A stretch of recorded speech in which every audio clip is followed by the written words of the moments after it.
Amici di Endu, ben ritrovati a School of Schimo. Oggi affronteremo la tecnica. Andiamo sulla tecnica di salita, finalmente si sale. Quindi vedremo la scelta della traccia, le inversioni in salita e come migliorare quando il terreno si fa più impegnativo. Bravissima Ile, ma soprattutto andiamo a divertirci. Dai che andiamo a salire, vai! Dai. Andiamo.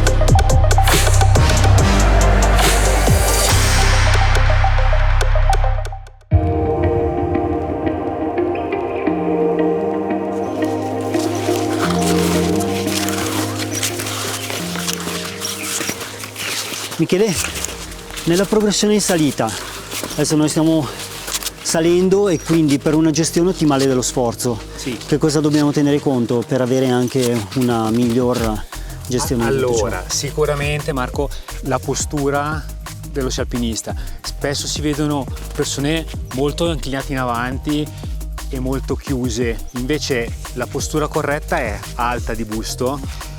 Stiamo morbidi, stiamo camminando normalmente, dobbiamo pensare di fare un trekking rilassato con gli amici, non è che stiamo facendo niente di complicato, no?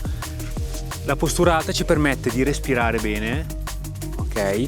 Le ginocchia sono morbide e ci permette di fare il passo bello sciolto, ok? Poi adegueremo il passo che facciamo ovviamente in base alla pendenza. Finché siamo nel tratto pianeggiante come prima possiamo farlo scorrere di più lo sci, quando andiamo adesso magari a fare un tratto un po' più ripido accorceremo un po' il passo anche per fare un po' meno fatica. Un'altra cosa che ti volevo chiedere, soprattutto nello scivolamento dello sci anche durante la salita, è bene trascinarlo o alzarlo? No, sempre trascinarlo. Lo sci deve stare sempre a contatto con la neve. In questo modo lo sci resta sempre a contatto e la pelle scorre. Non rischio che mi scivoli la pelle perché se io la sollevo e appoggio di colpo, se la neve è gelata può essere che mi scivoli indietro un pochino. Certo. E comunque sto sprecando energie perché tu mi insegni che se io devo fare uno scalino invece che trascinare semplicemente faccio molta più fatica e quindi alla lunga ovviamente dopo 1000, 2000, 5000, 10.000 passi dalla c'è un dispendio di energia maggiore, ma chiaro. è più che altro inutile, ok? Quindi è sempre a contatto. Molto importante è la coordinazione con le mani, con le braccia, ok? Quindi abbiamo detto mano destra, piede sinistro, quindi mano e braccio opposto, e dove appoggio il bastone. Prima mi chiedevi il bastone, se il bastone lo devo tenere più largo o più stretto. Il bastone è sui nostri fianchi. Un errore che si vede molto spesso è quello di tentare di chiudere le braccia per spingere in questa maniera, però in questa maniera noi stiamo affaticando tanto il nostro corpo. In realtà non è necessario, è molto meglio stare alti, spingere sì ma nella direzione di marcia, ok, in maniera propulsiva, quindi sempre col bastone che spinge indietro, quindi non dritto ma che spinge, e dare un buon ritmo di braccia. Soprattutto poi lo vedremo quando andremo a fare i cambi di pendenza. Le braccia ci aiutano anche ci agevolano il cambio di pendenza. Comunque stavate già andando benissimo, Vabbè, direi, vediamo. cioè, siamo dei buoni allievi, no? Ok.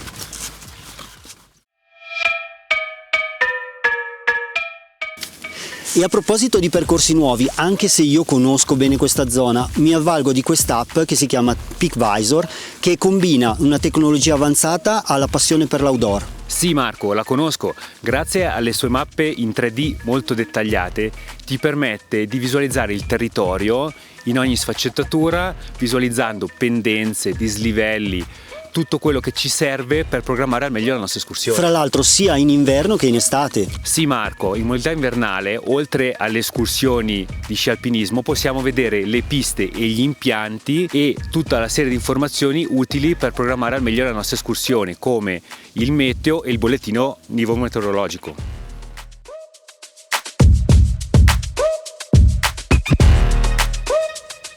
Allora Marco, adesso mi sono fermato un attimo perché volevo farvi vedere, questa è l'itinerario di salita, no? Però vedete che abbiamo tanto spazio, possiamo andare un po' ovunque.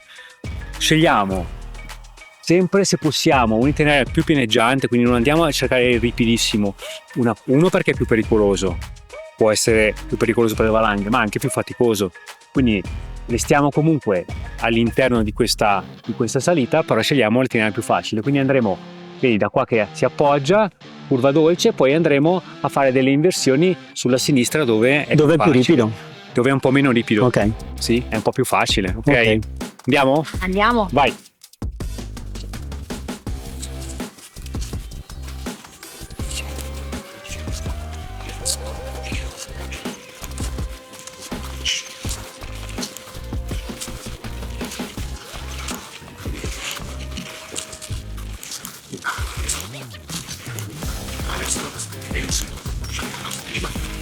E qua la pendenza ci impone di fare le inversioni, Faremo sempre questa tipologia di curva.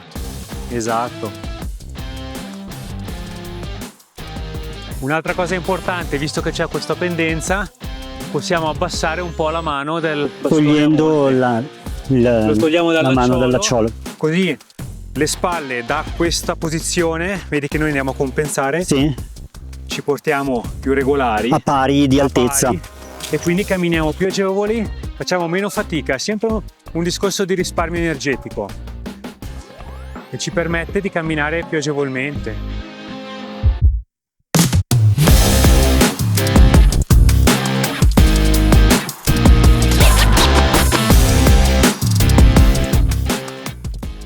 Vai, facciamo un'altra curvetta. Vedi, andiamo a togliere la parte più semplice anche quando facciamo la nostra inversione, sempre la parte più semplice. Ok?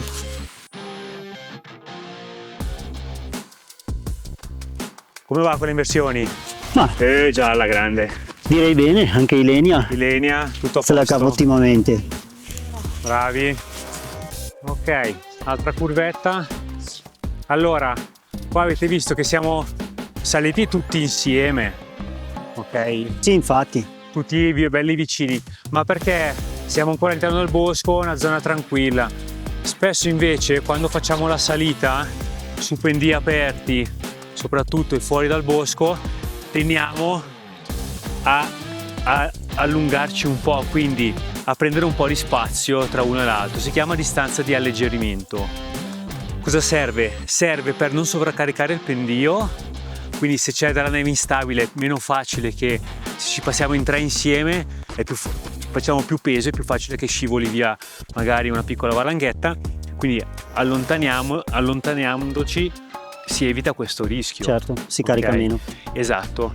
Oppure può essere anche che io sono un po' più avanti, quindi se attraverso una zona pericolosa magari vi fermo, io vado un attimo in esplorazione a vedere se è tutto a posto, poi mi seguite. In questo modo, caso mai dovesse succedere qualcosa, resto coinvolto solo io e voi siete in una zona sicura. E sono tutte strategie per evitare poi di finire in una valanga e quindi poi avere tutta la problematica di uscirne.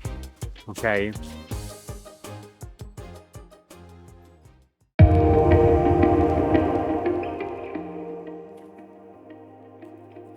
Organizzare un viaggio di sci alpinismo potrebbe richiedere una certa logistica, soprattutto se si parte da lontano. In questo senso un servizio di autonoleggio ben strutturato può davvero fare la differenza. Con Maggiore Autonoleggio, ad esempio, esiste la possibilità di iscriversi gratuitamente al Maggiore Club. Non solo un programma fedeltà, ma un'opportunità per accedere a sconti fino al 20% sul noleggio. L'iscrizione al club include anche accessori e servizi utili come catene da neve e la possibilità di aggiungere una seconda guida, anche giovane, senza costi extra. Tutto questo ci permette di organizzare il nostro viaggio nel modo più tranquillo possibile, lasciando spazio alla nostra avventura.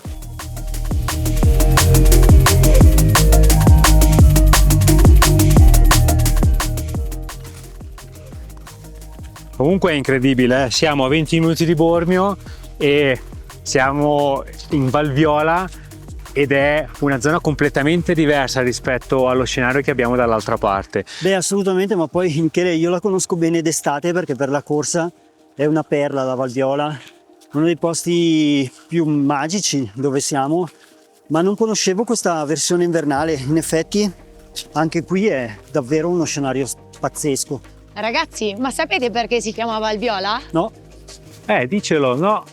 Sembrerebbe che c'è stato un errore di trascrizione dai cartografi. Il nome deriverebbe da albiola, che in latino deriva da albus, ovvero bianco, che ha senso perché effettivamente questa valle E quindi è una valle durante imbiancata. l'anno è molto bianca. Ci sta, sì, infatti è bellissima per quello. Direi che rispecchia l'etimologia del nome. Esatto, quindi è stato un Assolutamente. errore di trascrizione e vedi, al questo giorno non lo d'oggi noi la chiamiamo sapevo. Albiola. Beh dai, Comunque oggi siamo- non si va male, Come? Non si va male oggi, comunque con questo sole, poi la neve è anche un po' morbidina. Direi di no, ma infatti Michele, oggi siamo su una neve morbida, ma mi è capitato per esempio di trovarmi anche in condizioni, anche nel bosco, neve molto più dura. In quel caso la salita come l'affrontiamo? Beh, allora ci sono un po' di accorgimenti, ovviamente più la neve è dura e più facciamo fatica, quindi sicuramente possiamo ridurre il passo per fare dei passetti più corti in modo da evitare di scivolare.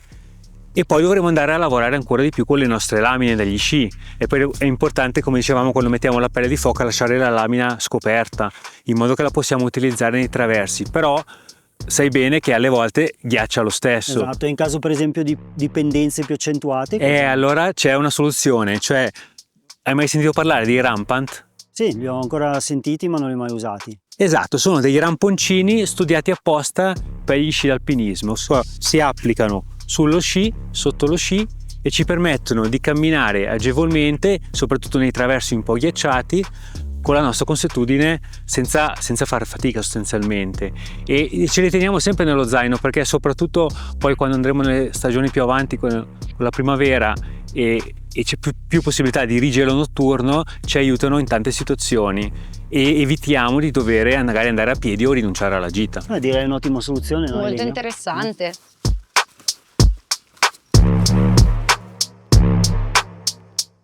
Ragazzi, il consiglio di pro di oggi vi faccio vedere un'inversione evoluta, si chiama infilata di coda. Bastoncino a monte vicino alle code, sci a monte al retro, avanzo e svincolo la coda e poi richiamo la gamba esterna. Semplicissima, molto utile quando trovo tanta neve fresca oppure sul ripido. Ve la faccio rivedere.